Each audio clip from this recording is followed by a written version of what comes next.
If you're looking for a relatively fast, easy, and inexpensive way to do a European mount that doesn't require all the traditional bleaching chemicals or flesh-eating beetles which are commonly used by taxidermists, then this video is for you.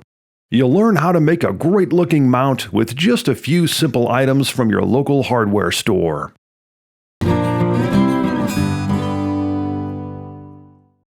The first step in doing a European-style mount is to clean your skull.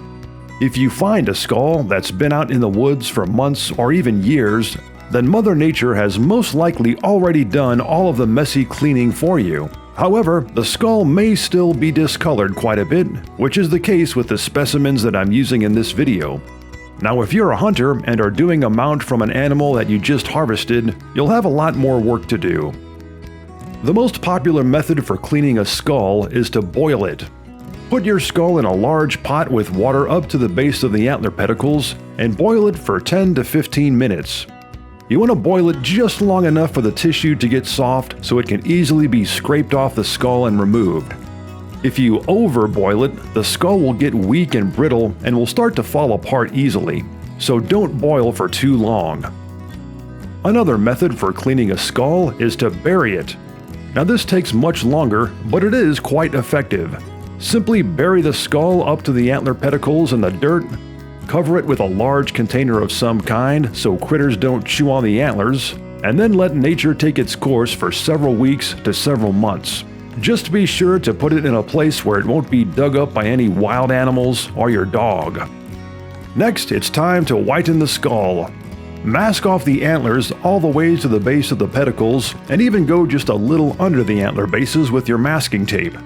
For the actual whitening of the skull, Kills Primer and Sealer works great as it's fast and easy to use and it gives a very natural looking bone white finish and texture. To apply it to your skull, simply head outside and start spraying it on in light, even coats. 2 to 3 light coats should work just fine. After that, let the skull completely dry for a day or two, peel off the masking tape, and then, if you're so inclined, you can touch up the antlers. To do so, first wipe them down with a little bit of paint thinner, and then apply a light coat of special walnut-colored wood stain, which gives the antlers a very natural color.